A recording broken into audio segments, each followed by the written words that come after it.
É Gênesis 15, 2. Livro de Gênesis, capítulo 15, versículo 2. Houve uma noite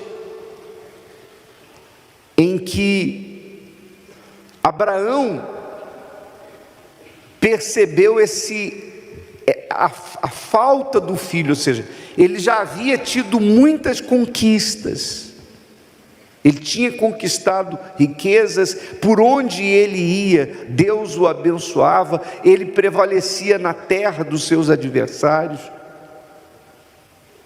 mas havia a falta de um filho, esse vazio que havia nele. Então disse Abrão: Senhor Deus, que me hás de dar, pois ando o quê? Sem filhos. Ou seja, o Senhor já me deu muita coisa, mas tem aqui ainda uma lacuna, tem um vazio a ser preenchido. Eu continuo sem filhos. E por que ele cobrou isso de Deus? Porque Deus disse que faria dele uma nação. Para fazer dele uma nação, no mínimo, ele tinha que ter um filho. E o tempo já havia passado e o filho não veio. Então, por conta desse vazio, dessa lacuna na vida de Abraão, então ele cobrou de Deus. Deus havia prometido e ele cobrou de Deus, porque ainda não tinha visto aquela promessa se cumprir. E aí, ele diz assim mais: e o mordomo da minha casa é o Damasceno Eliezer, ou seja, um escravo. Abraão tinha adquirido riquezas, bens materiais, mas aquelas conquistas que ele teve não compensavam, não preenchiam o vazio que ele tinha. Aquilo não era suficiente para compensar a falta do filho que ele tanto sonhava, que ele tanto desejava. E é o que a gente vê acontecendo na vida das pessoas hoje em dia. As pessoas carregam dentro delas um vazio e tentam preencher com as coisas dessa vida, com as conquistas dessa vida, mas tudo que elas conquistam não é suficiente para preencher o vazio. Tem gente que coloca, por exemplo, diante de si o seguinte pensamento: esse vazio é porque eu ainda não me casei. Se eu encontrar o príncipe ou a princesa da minha vida e eu me casar, então esse vazio vai acabar. E a pessoa se casa e ainda casa colocando sobre o parceiro ou a parceira essa incumbência, essa responsabilidade: você tem que me fazer feliz. E não há ser humano que consiga preencher esse vazio de outro ser humano. Não adianta a pessoa casar e colocar sobre outra pessoa a responsabilidade de lhe fazer feliz. Então, haverá frustração nesse casamento, porque o vazio vai continuar. E aí, se a pessoa diz assim: não, o que eu preciso é conquistar o sucesso profissional. Se eu tiver sucesso profissional e ganhar muito dinheiro, então eu vou sossegar. E a pessoa consegue o sucesso profissional. Há quem consiga o sucesso profissional, ganhe muito dinheiro, e esse vazio continua. Por quê? Porque ela continua sem filhos. Aqui no sentido espiritual, ela ainda não nasceu de Deus, não nasceu de novo, ela não teve a vontade de Deus revelada para ela, então ela vive nessa inquietação. E aí tem gente que pensa: não, eu acho que se eu fizer uma viagem, essa dor vai acabar, então eu vou conhecer Paris, eu vou conhecer Nova York, eu vou conhecer Londres, eu vou para as cidades mais desejadas e cobiçadas da terra, e ali eu vou fazer a viagem, e isso vai se resolver. E aí, enfim, resumindo, tem gente mudando de cidade, mudando de lugar, fazendo viagem, tomando banho de lojas, indo para o shopping, indo para a balada. A pessoa faz de tudo para preencher esse vazio, e não preenche. Por quê? Somente a voz de Deus pode trazer para a pessoa segurança quanto a isso. E foi o que aconteceu com Abraão. Aliás, se tiver como colocar aí a passagem de Gênesis 15 indo adiante, eu vou até abrir aqui também. Abra aí na sua Bíblia. Você já abriu, né? Indo adiante,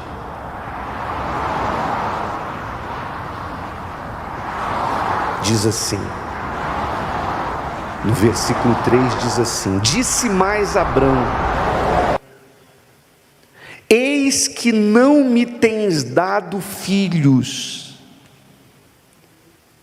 e eis que um nascido na minha casa será o meu herdeiro.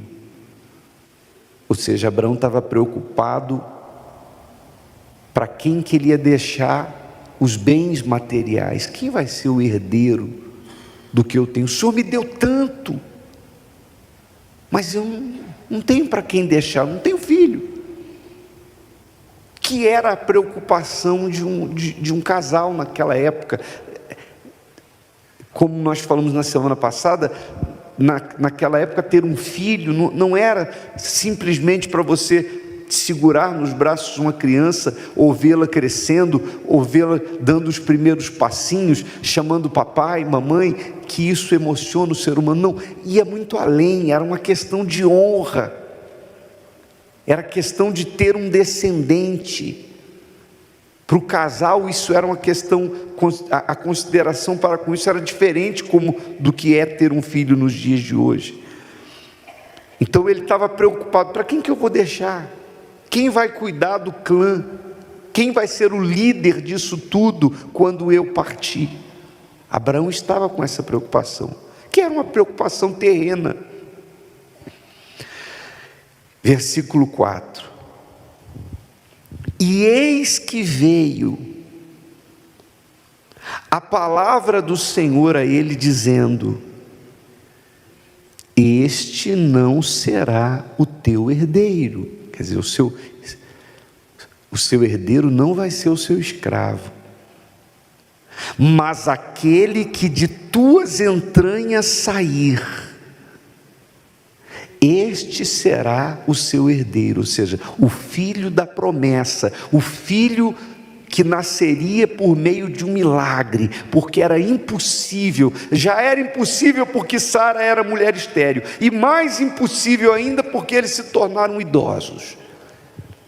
Então Deus vem, a palavra de Deus vem e diz: não, Abraão, não vai ser. Você está preocupado para quem que você vai deixar a sua herança, mas não vai ser para o seu herdeiro não vai ser um escravo. E aí, aqui é que vem o forte, olha só, versículo 5: então o levou fora e disse: olha agora para o quê? Para os céus. Você sabe que nessas palavras aqui existe uma lição para nós, na verdade uma revelação para nós. Nós não podemos andar olhando para a terra, nós temos que andar olhando para os céus. Mas eu não estou me referindo a andar fisicamente assim na rua, não, que você vai até tropeçar, andar assim o dia inteiro.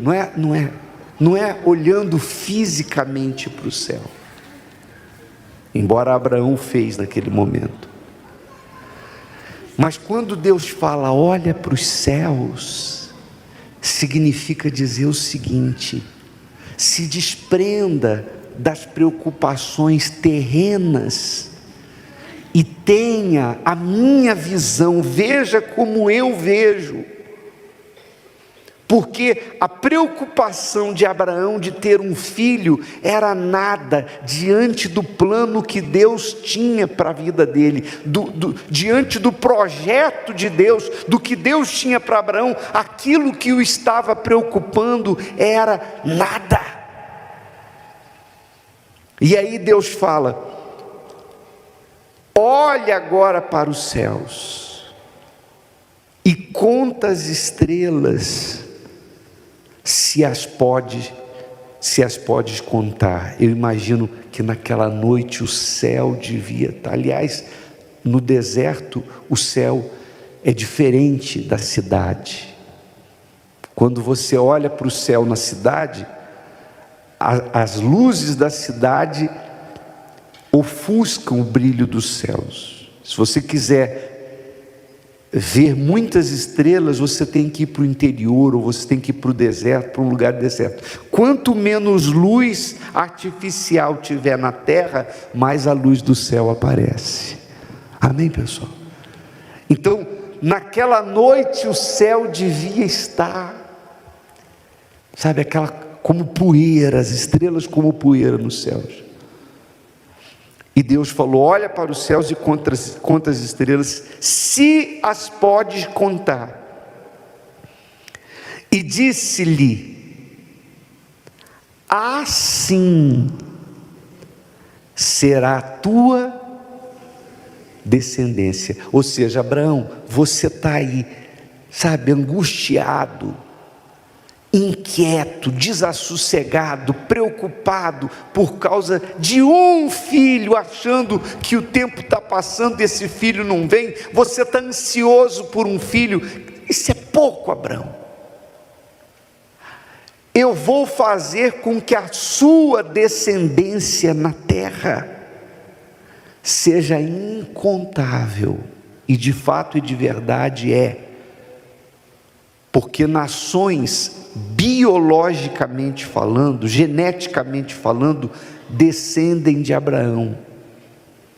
Os filhos de Abraão, só de cara você tem aí os judeus e todos os árabes, Isaac e Ismael. Só de cara você tem descendentes incontáveis de Abraão. Mas não se limita a essa descendência biológica. Quando ele fala, assim será a tua descendência, Deus estava se referindo a você, a mim. Pelo menos você que vive a fé abraâmica. Deus estava falando de uma descendência que ele chamaria de todos os povos da terra. Lembra que ele disse para Abraão que nele todas as famílias da terra seriam benditas? Então Deus estava se referindo a uma descendência espiritual, porque todo aquele que aceita Jesus como seu Salvador se transforma também em filho de Abraão. Quando Zaqueu aceitou Jesus, Jesus disse na mesma hora: este também é o quê? Filho de Abraão. Abraão e Sara morreram, mas todo dia nascem filhos de Abraão, toda vez que uma pessoa se converte. Então eu entendo que quando Abraão olhou para os céus, eu creio que ele teve não apenas uma visão física das estrelas, mas Deus revelou para Abraão o plano dele para a humanidade. Jesus, em certa discussão com os judeus religiosos que viviam querendo colocar Jesus em sinuca de bico, e eles vieram e disseram para Jesus: nós somos filhos de Abraão. Jesus disse para os judeus assim: Abraão viu o meu dia e se alegrou.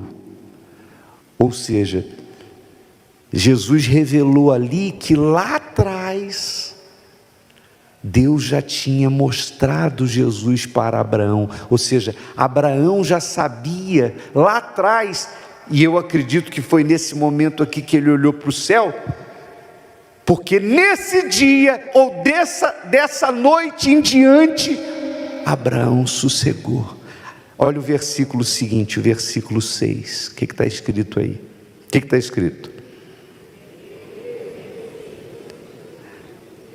E creu ele no Senhor, e imputou-lhe isto por justiça. Ou seja, naquele momento que Deus revelou para ele todo o seu plano,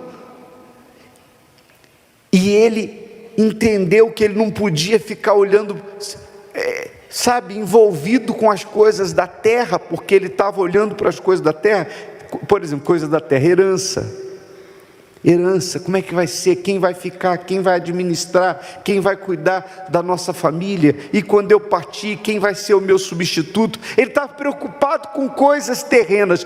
Deus foi e fez ele levantar a cabeça e olhar para o céu, e revelou para ele: isso é pequeno, Abraão, isso é nada, diante do que eu vou fazer por você. De você vai sair uma nação, e dessa nação, uma mulher virgem vai ter um filho, e eu vou vir no ventre dessa mulher, e vou nascer, o verbo vai se fazer carne, e eu vou levantar, suscitar um povo, que vai crer nesse filho, e esse povo, todo esse povo que vier a crer no meu filho, vai ser teu filho também, teu filho na fé. Então, imagine que coisa grandiosa, quando Abraão entendeu isso, ele creu no Senhor, ele não acreditou, não, a Bíblia diz, ele creu, naquele momento ele creu, e quando ele creu, o vazio acabou. Aí você entende porque Abraão agiu como agiu. Abraão não brigou para ficar com os despojos de Sodoma e Gomorra, quando venceu os inimigos com 318 homens.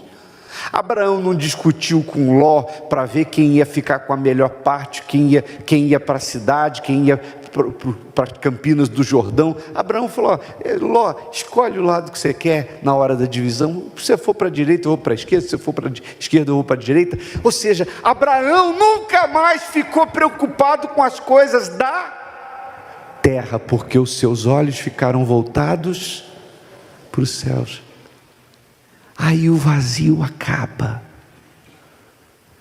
Se você é uma pessoa que professa fé na palavra de Deus, vem na igreja, frequenta a igreja, mas você vive com angústias, você vive, eu tenho um vazio. Sabe por quê que você tem vazio? Porque você está olhando para a terra. Você está focando nas coisas materiais, nas coisas físicas, nas coisas que provocam inquietação no homem natural, nas pessoas naturais, nos filhos de Adão. Os filhos de Adão são inquietos, que são os naturais. Mas os filhos de Abraão vivem olhando para o céu. Amém, pessoal? Sabem, como Jesus, o meu reino não é desse mundo. Você está aqui de passagem, você está aqui como estrangeiro, você está peregrinando em terra alheia, porque esse mundo não é a nossa casa, não é a nossa pátria. Então você vive, claro, você tem que pagar, você tem que comprar, você tem que vestir, você tem que morar, você tem que se locomover, você tem a sua vida aqui, muito bem. Você tem que casar, tem que formar família, tudo bem, você tem essas coisas da terra, mas você não está fazendo disso o fundamento da sua vida. A Bíblia diz que, lá em Hebreus, Paulo fala que Abraão, ele olhava, desejava a cidade da qual Deus é o arquiteto e fundador, a cidade que tem fundamentos. Ou seja, esse mundo não tem fundamentos, esse mundo tudo vai passar, tudo vai passar, mas aquilo que Deus tem para você é eterno. Então quem anda olhando para o céu fica anestesiado em relação às preocupações dessa terra. Aliás, a gente fica parecendo até alienado, porque quando vem a rebordose e vem as dificuldades, o homem natural entra em parafuso, fica inquieto, fica desesperado, fica desassossegado. E quando a pessoa é filho de Abraão, às vezes o circo está pegando fogo e você está ali assim, sereno. Sabe aquele hino, calmo, sereno e tranquilo? E os seus parentes, que são homens naturais, vão chegar para você e vão dizer: vem cá, você não se preocupa não. Você não... O circo está pegando fogo e você fica aí. É porque você está olhando para o céu. É igual Estevão. Estevão estava falando da salvação, se envolveu em espírito, pregando, ganhando almas. O primeiro mártir da igreja, né? Estevão. E vieram os judeus e começaram a apedrejar Estevão, e a Bíblia diz que as pedras comendo e Estevão olhando para o céu e dizendo: eu vejo os céus abertos e o Filho de Deus assentado à destra. Ele não estava nem sentindo mais nada, porque ele estava olhando para o céu. Quando você vive olhando para o céu, não tem vazio, não tem angústia. O que aconteceu, amém, você dá testemunho. E o que não aconteceu, você continua na fé, porque você sabe que cedo ou tarde a palavra de Deus vai se cumprir. O Espírito de Deus é a palavra de Deus viva dentro de você e que preenche todos os vazios. Não existe essa coisa de vazio, de angústia, de problemas existenciais, etc, etc, etc. Quem entendeu? Abra a sua Bíblia na seguinte passagem. 1 Reis, capítulo 1, versículo 50. 1 Reis, capítulo 1, versículo 50. Para você entender o contexto dos versículos que nós vamos ler, o que nós vamos ler diz respeito ao problema que Adonias causou para o rei Davi e para o irmão dele Salomão, que viria a ser o rei no lugar de Davi. Adonias, ele era mais velho do que Salomão. E quando Davi já estava no fim da sua vida, quando Davi já não tinha mais vigor para reinar, e então ele teria que ser substituído por um dos filhos. Então Adonias, ele trouxe pessoas do reino para junto dele e criou uma situação para dizer para todos que ele seria o rei no lugar de Davi, de que ele reinaria no lugar do pai. E ele fez uma cerimônia para anunciar isso, de que ele seria o substituto de Davi, seu pai. Porém, a direção que Deus havia dado a Davi, e o próprio Davi já tinha confirmado isso, era que Salomão que reinaria no lugar dele.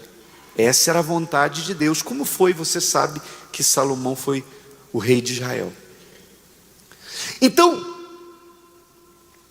quando essa notícia se espalhou, de que ele, Adonias, estava usurpando o trono do pai, estava espalhando que ele seria o rei no lugar do pai, então a mãe de Salomão, Betseba, foi diante do rei Davi e denunciou. Lembra que você falou que o nosso filho Salomão é que seria rei? Lembro. Pois é, mas o teu filho Adonias fez uma cerimônia e está espalhando para todo mundo que ele é que vai ser o rei. Quando Davi soube disso, ele usou de autoridade, tomou uma providência e oficialmente declarou Salomão como seu sucessor. Porque o que fez Adonias não era algo oficial. Ele não tinha nenhuma autoridade que carimbasse a ação dele. Mas Davi, então, determinou que o rei em seu lugar seria o seu filho Salomão. E Salomão foi ungido pelo profeta. Teve aquela cerimônia em que o profeta derramou o óleo sobre a cabeça dele. E ele foi consagrado o novo rei de Israel.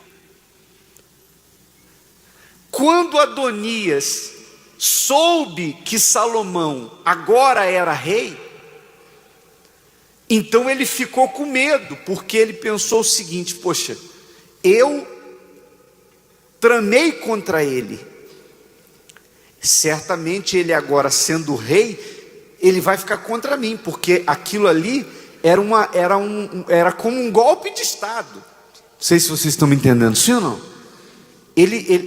Aquilo era um golpe de Estado, como um golpe de Estado.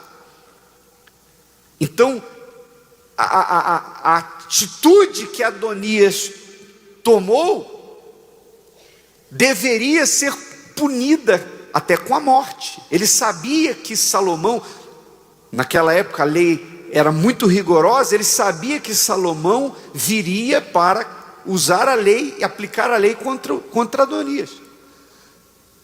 O que Adonias fez? Adonias correu para o tabernáculo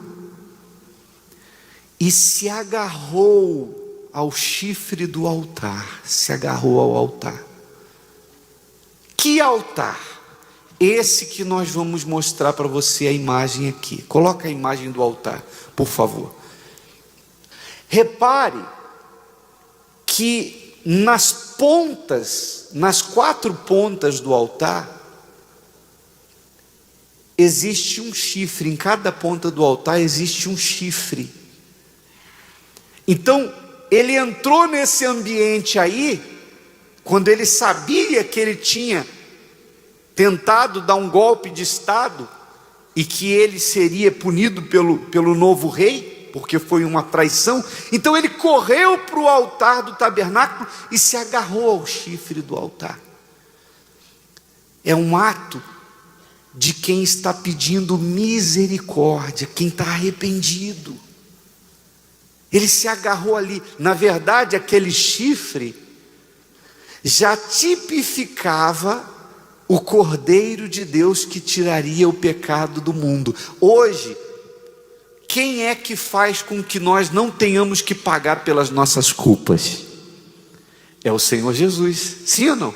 Ali naquele altar era onde sacrificava-se o animal. Então o animal substituía o pecador, e o pecado do pecador era perdoado por causa da morte do animal. Então ali, quem se agarrava ali, estava reconhecendo o seu erro, e estava pedindo perdão, misericórdia, não me tire a vida, não permita que eu pague pelo meu erro. Não é isso que a gente faz com o Senhor Jesus, e com esse altar quando a gente chega na igreja? A gente busca Deus para que Deus nos dê perdão. Nós nos apresentamos reconhecendo os nossos erros, pecados. As pessoas se batizam nas águas, as pessoas vêm, o pastor fala: vem aqui na frente para você entregar a sua vida. Por que se pede para vir na frente do altar? Porque o altar representa Deus. É aqui que você pede misericórdia, é aqui que você se arrepende dos seus pecados. Então Adonias agarrou-se ao altar. E aí vem o versículo que nós vamos ler agora. capítulo 1, 1 Reis, capítulo 1, versículo 50, diz assim, ó: porém Adonias temeu a Salomão, e levantou-se, e foi, e apegou-se às pontas do altar, e fez-se saber a Salomão, dizendo: eis que Adonias teme ao rei Salomão, porque eis que apegou-se às pontas do altar, dizendo: jure-me hoje o rei Salomão que não matará o seu servo à espada. Olha só as palavras dele dirigindo-se a Salomão. Até pouco tempo atrás, ele estava usurpando o trono e querendo o lugar do irmão. Agora que o irmão estava, entre aspas, por cima da carne seca, e o rei mandava soltar, mandava prender, mandava matar, então ele se dirigiu ao irmão, chamando o irmão de Senhor. Dirigindo-se a Salomão, ele chamou de Senhor, como ele fala aqui: jure-me hoje o rei Salomão que não matará o seu servo à espada. Quer dizer, ele se colocou na condição de servo. E disse Salomão: se for homem de bem, nenhum de seus cabelos cairá em terra. Se porém se achar nele maldade, morrerá. E mandou o rei Salomão, e o fizeram descer do altar. E veio e prostrou-se perante o rei Salomão, e Salomão lhe disse: vai para a tua casa. Então, quando Salomão soube que ele estava agarrado às pontas do altar, aos chifres do altar, pedindo misericórdia, pedindo perdão, então Salomão disse assim: olha, veja se ele está sendo sincero, porque se ele está realmente arrependido, nem um fio de cabelo dele vai ser tirado. Mas se não for, ele vai morrer, porque era lei. Então ele veio e, cheio de humildade, se prostrou, se curvou diante de Salomão. Quem olhava para ele parecia a pessoa mais arrependida do mundo. Salomão, então, ninguém vê o coração do outro, ainda que seja do seu parente, do seu irmão mais chegado. Não é verdade? Como diz o ditado popular, coração é terra que ninguém pisa. Então, naquele momento, Salomão falou para ele: pode ir embora. Como quem diz assim: você está perdoado, vai para a tua casa. Ou seja, Salomão entendeu que Adonias se arrependeu daquela maldade, daquela decisão de golpe de estado, de tomar o poder. Mas só que você, indo um pouco à frente na Bíblia, no capítulo 2, no versículo 24, diz assim, capítulo 2, versículo 24, mais à frente: agora, pois, vive o Senhor que me confirmou e me fez assentar no trono de Davi meu pai. São palavras de Salomão.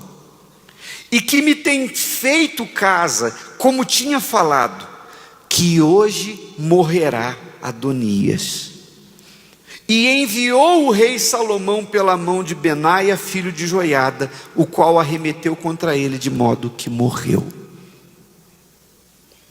Ou seja, algum tempo depois, Salomão voltou atrás na sua decisão de perdoar o próprio irmão, de ter misericórdia do irmão, e mandou que fossem lá e matassem ele. E Salomão não foi punido por isso. Mas por que razão ele voltou atrás e mandou matar o irmão? E por que razão isso foi aprovado por Deus, não foi punido por Deus? Porque algum tempo depois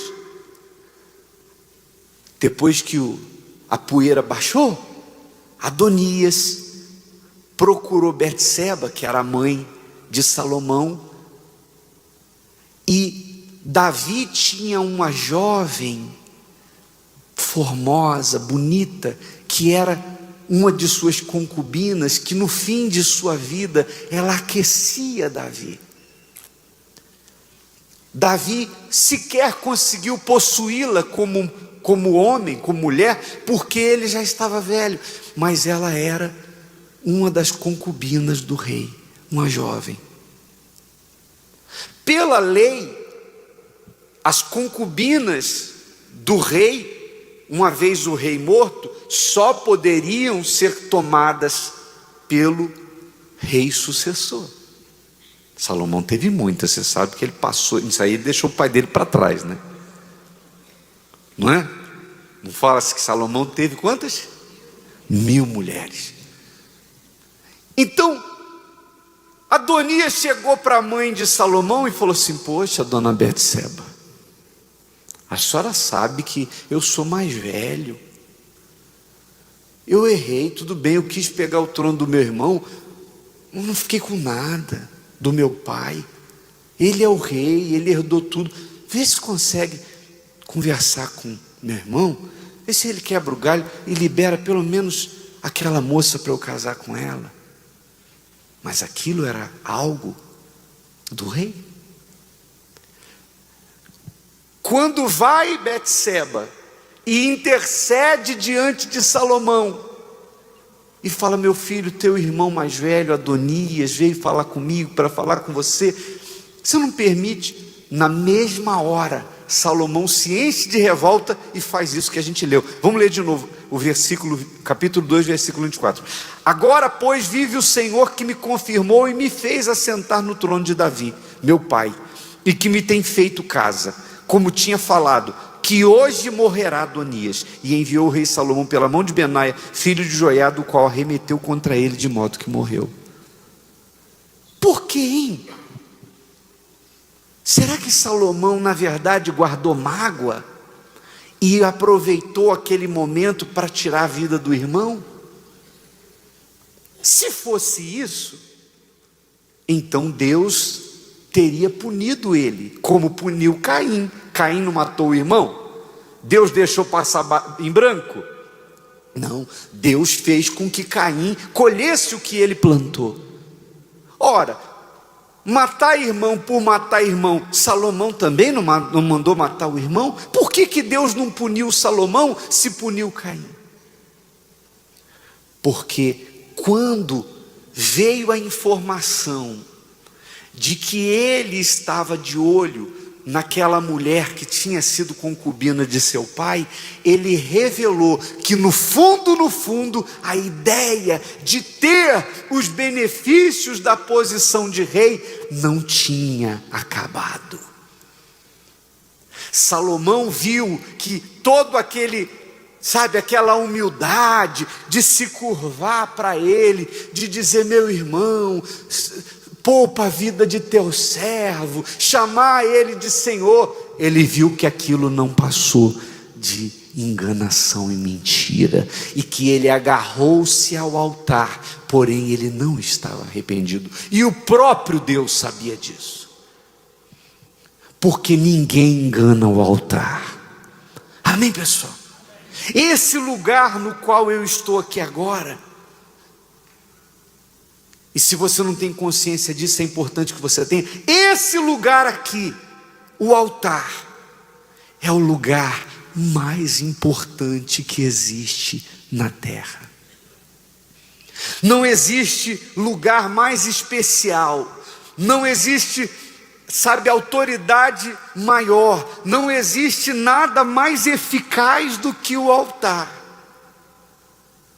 Aqui tem cura para AIDS. Aqui já se descobriu a cura do câncer, aqui já se descobriu a cura da AIDS, aqui tem o caminho para o mendigo virar empresário. Aqui existe o caminho para uma prostituta se transformar numa mulher de família, alegre mãe de filhos. Aqui Existe cura para o cracudo, para o viciado, para tudo que não tem solução aí fora ou abaixo do altar. No altar tem solução para tudo. Não tem ninguém que venha ao altar e não mude de vida. É impossível. Por quê, bispo? Porque o altar é Deus e Deus é o altar. Quando Adonias se agarrou aos chifres do altar, ele estava se agarrando a Deus. Mas por que aquilo não funcionou para ele? E algum tempo depois a morte chegou para ele, porque ele se agarrou ao altar, mas ele não foi sincero. Amém, pessoal? O altar realmente tinha poder para absolvê-lo, mas ele não foi sincero. E é o que acontece. Nem todos os que vêm ao altar, nem todos os que vêm aqui na frente, quando a gente fala assim, ó, vem aqui na frente você que está arrependido, quer se entregar para Jesus, nem todo mundo recebe o Espírito Santo. Nem todo mundo que entra por essas portas, chega aqui na igreja, muda de vida. Nem todo mundo que sobe aqui para fazer um sacrifício numa campanha, muda de vida. Nem todo mundo que passa pelo altar muda de vida. Por quê? Porque não adianta. Você pode agarrar o altar, você pode beijar o altar, você pode se prender ao altar como Adonias fez, mas se você não estiver sendo sincero, o altar não vai aprovar a sua ação. O que Deus vê é a sua sinceridade. Por isso Salomão não foi punido e o altar não pôde salvar Adonias, porque ele não foi sincero. Não importa a gravidade dos erros que alguém possa ter cometido, Deus não exige de nós perfeição. Você nunca vai encontrar na Bíblia Deus exigindo que o ser humano ele se converta e seja exatamente perfeito, não tenha falhas. Todos nós temos erros, mesmo convertidos, mesmo batizados com o Espírito Santo, mesmo que você seja bispo, seja pastor, tenha autoridade, nós vamos sempre errar, porque nós somos seres humanos.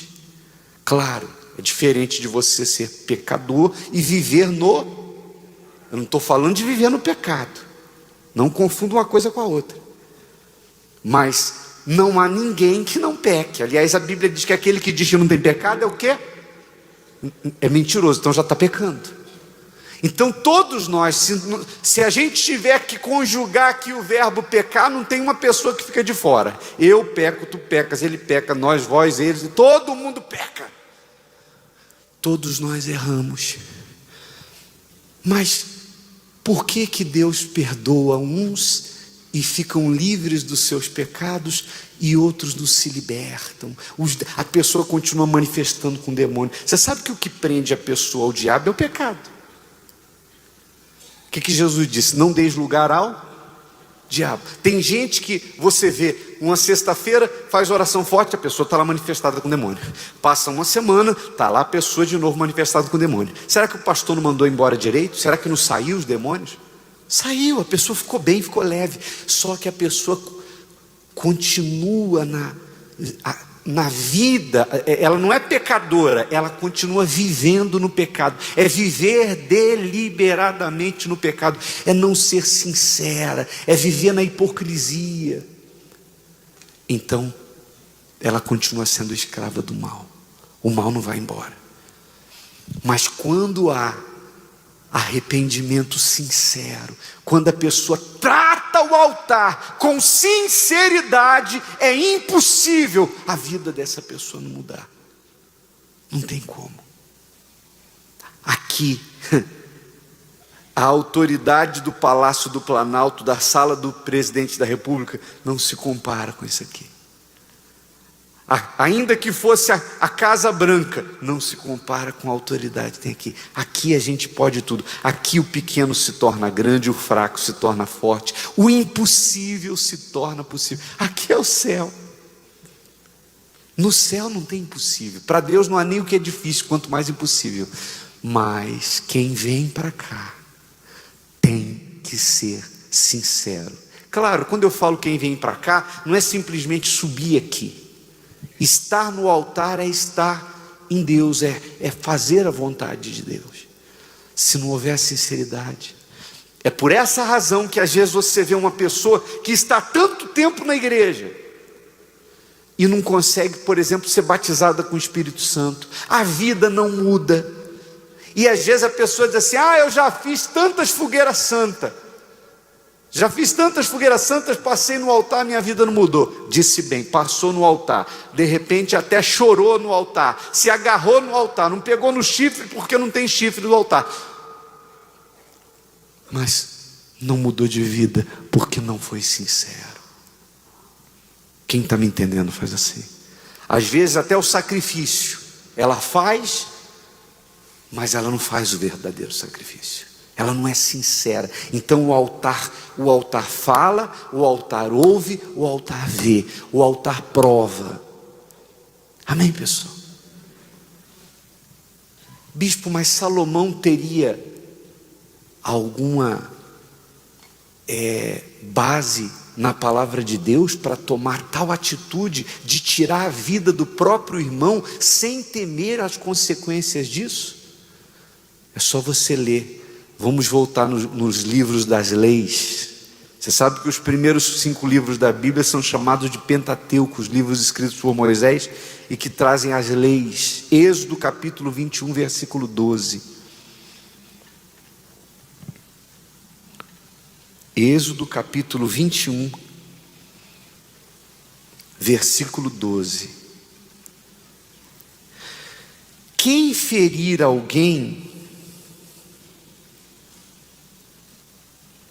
de modo que este morra, certamente será morto. Naquela época, então, o que valia era olho por olho, dente por dente, pé por pé, mão por mão, braço por braço, era assim.